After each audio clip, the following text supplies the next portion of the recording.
Hi, everybody. Out here at Eatery by Ryan, and this is Fort Myers restaurant, very, very popular. And I got the chef here. Chef, why don't you introduce yourself to everybody? Ryan Morrow, the Eatery by Ryan.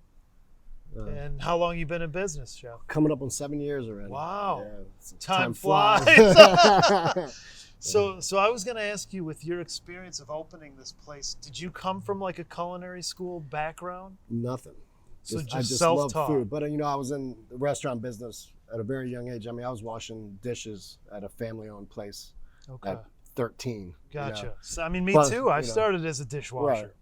Bus tables, cooked, and then eventually most of my career was bartending for 22 years. Oh, wow. So, Okay. I didn't know that. Yeah. But what was your kind of like feeling about going into cooking? What made you want to do that, or what drove you to want to be that? When I was younger, it was like, you go to college, and when you graduate college, people give you money to open a restaurant, right? Right, the opposite of real life. And then once you have a restaurant, people work for you, and you get to sit back and do nothing. Not the case. But, as that dwindled away, Yeah. I always still did want my own restaurant. Okay. But as far as your cooking techniques and all this, where did you develop all So that? I'm from South Jersey, right outside Philadelphia. So where I grew up, other than Philadelphia and cheesesteaks and things, every corner had delivery pizza and cheesesteaks and wings, and there was just so much competition. Yeah. And I used to cook there. I used to deliver food there. So that's where I really did that. And then obviously loving food and being in the bar scene and being with bar food. So you never worked under like a big time chef or anything, No. or he kind of took I you under never his cooked wing? until I opened the door here. That's actually pretty amazing. Yeah. You know what I mean? Like you kind of just winging it, right? Oh, I did wing it. I bought this place. And nothing was on the walls. I opened the doors, and it grew with me. I grew with it, and it grew with me. And we started hanging pictures up and got a vibe and got a thing going, and that's what you see now. And as far as like your inspiration of like coming up with these dishes and things, did you kind of like maybe watch the Food Network or something that made you? I don't even know these big time chefs or anything like that. Really? Yes, I promise you. But you didn't have the interest of watching I people? just know what I like, and I would add to it. I like to cook a lot of flavor, and people are like, you can't do that. And I'm like, I'm going to do it. And they're like, you can't cook spicy food. No one's going to come eat it. Yeah. And I do it, and that's what, and it was, trial and error. Yeah. You just kind of do your thing and kind of see how I it just goes. believe in, putting certain flavors together and something that other people wouldn't do. Yeah. I'm going to try it. And if I like it, and that's my I'm the test dummy. Yeah. Because I must have these taste buds that other people like. I don't know. But if I like it, I'm putting it on the menu. Okay. And then I was going to ask the big question, like here in Florida when COVID hit, what was going on here, and like how did you handle that whole thing? How'd you navigate that? So we went down to it was just takeout at one point. Okay. And I was like, it's not even worth my time. Yeah. So took that, we took 3 weeks, a month off, came back, we had to have spacing at that point and stuff like that, but we opened the doors, and because we have outdoor seating, we were jamming. Okay. Yeah. Okay. And then like when you had the restaurant where you're doing to-goes, were you responsible to keep employees employed, or did you lay off some people? So How when would we you were doing handle it to go, I would have all, staff members here taking care of that. But when, like I said, we took 3 weeks off, I think at the tops, 3 weeks a month. Okay. Yeah. Because I noticed a lot of places were doing that to-go thing.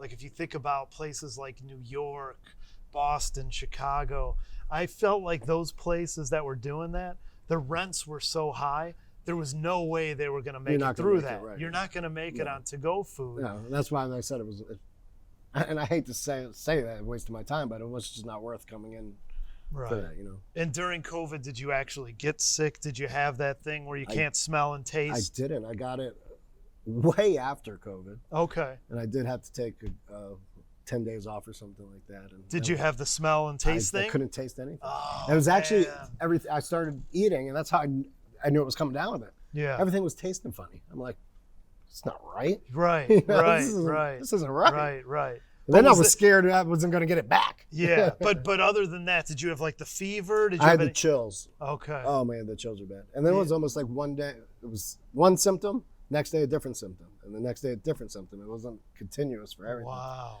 But that was way after COVID. Like, Yeah. okay. Yeah, it was like a year and a half after. See, for me, it's like that whole period. I think I got lucky where I never caught it because I never lost my smell, never lost the taste, and I never really got super sick. I Right. never had that issue. And then some of my clients, they would have like a PA with them, like that would have like a test kit Right, where they would test me before I walked in the house. right, Because for me, COVID was like a big thing where my business almost doubled. right. Because everybody Yeah, that you was gotta- older, they were scared to go into like a busy restaurant, and they'd have me come and do the meals for them for maybe a week. And so you had to get tested. Yeah, so the deal was sometimes at the door they would make me do the swab test, Okay. and thank God every time I passed it. It's You're like, like, I can't even get this stuff, though. yeah, it's like no big I'm deal. immune. But yeah, that was like a really weird time, and I felt bad for some of these restaurants that maybe they were forced to shut down, Right. and like maybe lay people off. Yeah.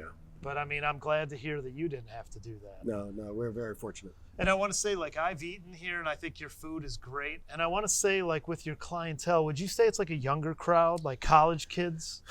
You know, people ask me this all the time. You're a college place, and there's some days this whole patio's filled with bottomless mimosa college kids. Uh-huh. But then there's days like today, it's a normal mixture of normal people that come in, and it's very diverse.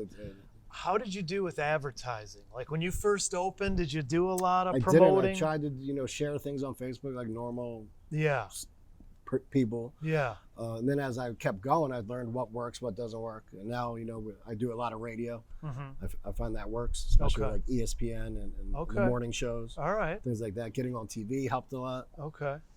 Things like this help a lot. Yeah. But I learned about you through Facebook. Right. All the young people were like posting Sharing, pictures sharing. of their breakfast. It seems like breakfast That's is that's why the big when thing. the food goes out, it's got to look good. Even when the mimosa comes out, it's got to be rimmed. It has to have gummy Yeah. bears on it. People catch people's eyes. Like, what is that? Where can I get it? Yeah, no, I mean, I think the marketing for what you're doing and the way you're doing it, it's very effective. Yeah. So it seems to me like you do have a young following where people are always posting you. Well, those are the people that share more Right, compared to, like I don't go out and share right, my pictures. So right. when they're here and they share, that definitely helps. Uh-huh. What about, like, did you do anything like a YouTube channel, or do you kind of do anything I like? wish I would. I wish I knew someone that could do I'll it. tell you what, I'm gonna send them over. But what a lot of chefs are doing, like reels where they're like, "Hey, watch me build this Right, dish." yeah. See, I would love to learn that. I mean, I think that's a good thing to do where people are kind of like promoting like what they do and the cuisine. It's just the thing is like a lot of people are busy where they're like, hey, I'm busy putting out this stuff. I don't have time to like get out my phone and. I've had people in here and they would just follow me around with the camera like we did a TV show, and they would just. I had a normal day, and they just followed you around, and that was fun. Yeah. But yeah, I can see what you're saying when you have to slow your pace down, right? Because we don't have that shutdown mode. Yeah. We're 0 to 60, and we stay at 60 for a couple hours. And sometimes I'll get people that'll knock my food for what I do because they'll be like, "Oh, the lighting's terrible." I'm like, "Dude, I'm actually doing a party. Yeah. I don't have a camera guy in here with lighting. I'm like, I'm really doing this. This isn't a setup. Bro. Yeah, I'm this not is this is setting real up. life. This is like fast paced. Yeah. And guess what? I don't have a heat lamp. Yeah, I don't You know what I use one mean? either. You're Yeah, right, like yeah. you're at It's somebody's done, it goes out. house. There's like no props and all that. The other thing I was going to ask you about, what's it like for you to hire people? Because I've heard a lot of horror stories that they can't find the right employees, the kids don't want to work, people don't show up. Have you had a lot of trouble I'm very with that? fortunate with, I have a lot of college, the girls are sororities and fraternities. So they always have, when they graduate, they know someone younger. So it recycles through. And it helps because when I get that younger person, and then there's a new generation of college kids that are freshmen, they learn the Eatery is the place to go, so that helps. Okay. So no problem with servers and an expo or a dishwasher or something like that. And everybody Cooks- shows up. Cooks I can't find. Okay. But I'm saying, like, as far as cooks, we were talking earlier, like you're kind of hesitant about training or bringing them in. What are your thoughts on hiring? I'm very controlling. So Yeah. I never wanted to, I said, if I'm going to be here, I do it myself. And I've Gotcha. been doing it 6.5 years, 7 days a week. I cook every meal almost that goes out of this place. Right. But it's at a point now, so I'm a little tired, a little beat up. it's time to diversify, like you said, and go open something else or do something. So I got to step away at some point. Right. And that's going to be the trick for me is training someone, and let's get that ball rolling. Sure. And then like, what about the restaurant being seasonal? Are you having like lulls, or do you think you're very consistent from summer and all that? Just is a normal day now. Okay. I mean, obviously it slows down a little bit. Right. Not where you're like, oh my God, I can't pay my bill, you know. See, that was my worry. Like, people are sometimes like, do you ever want to open a restaurant? And I always kind of question that. I feel like this coast is very seasonal, right? Where you'd be jamming in Miami. Right. Like if you were in Miami, it never stops. Right. But I do kind of feel Fort Myers, these areas have a slow season. But I think, like I said, you have the local following where you probably do stay really steady. Yeah. Where those places on 5th, maybe 5th Avenue, Naples. That's a different animal. They might have, you know, because they have the high rents. Right. Like there's definite pressure down there. You're right about that. So I think you've been lucky. What about, let's talk about the hurricane. What did you suffer, or tell me like what your experience was? Like, I think we just talked about power issues. Yeah, I mean, you know, I'm very fortunate compared to other people. You know, it almost tears me up to, you know, be that lucky and to think about what everyone else lost. But very fortunate, lost power a week. We got that back. We opened up right away. I had to piece together food. Yeah. You know, then finally get a truck. We did have a little bit of issues. Yeah, with you know, I had to go to Costco. I had to go to, I even went to Publix and spent extra money just to have things on the menu to get open. Okay. So you couldn't like traditionally you don't deal too much with like a Cisco or a Cheney. I do use Cheney. But during that they were shut down? Right. Okay.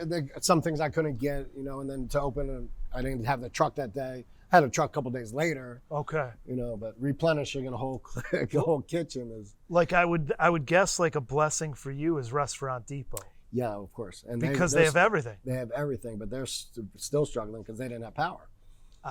See, I wasn't aware. So they weren't getting. How long were they closed? They weren't closed. They were open, but they were out of a lot of stuff. Everything I would need, like eggs, potatoes. Shoot. Like that, yeah. So you really had to come up with an idea. Yeah. Huh. See, these are pressures with owning a restaurant I wouldn't know anything about. There's a headache every day, trust me. Yeah, see, I was saying, you know, off camera that I got lucky with my businesses where I diversified, where I have Sarasota, I have Tampa, plenty of work in Naples and Marco. The only downturn that I suffered was a lot of people put deposits for me to come out 3 months, maybe 2 months in advance, where I had a lot of bookings for Captiva and Sanibel. Right. That's gone. You know what I mean? So everybody was calling that I had business with canceling. Right. But like I said, thank God I had different areas that were jamming. Let's go. Because if you were in Sarasota, you would have doesn't look like anything happened. It doesn't Everything looks great. Right. And then as far as the hurricane, did you have any issues with the employees losing work? No. They work pretty hard, so they were kind of happy with the week off. A little break. Yeah. A little break, I got They were like, oh, we have to come back to work already? Yeah. Yeah, we got to make some money back. Yeah, I get it. Like some of these guys, I mean, I've heard stories where, you know, you're not dealing with it, but if they own a restaurant, they would go through like 150 employees to find the right one. And I was like, are you serious? 150? And it's like, you have no idea. One guy will show up, next day he doesn't show up. And that's the hard part about owning a restaurant. And I was like, damn. But I mean, I think one of the bonuses that you have is your restaurant's fairly small, where you got more control. And like you're not dealing with like 50 to 100 seats. Why don't you tell me about the capacity of the inside, what you could do on the outside? Yeah, we have about 95 seats, about 40 inside and a lot out here. Okay. So when we get rolling, it gets bombarded. Because I have a small kitchen too, you know. Right. People go to First Watch or somewhere else and they have 5 cooking areas. Uh-huh. I have 1. And I'm almost doing the same numbers as these places, you know. So. Right. With this area here, can you pretty much do whatever you want seat-wise? Is there rules? No, as long as it looks good. Okay. Yeah. So you just kind of have a landlord that looks at it? They don't really bust me up too much about it. Wow, okay. So inside, I saw that there's booths, there's some high tops. Yeah, high tops and low tops, yeah. Gotcha.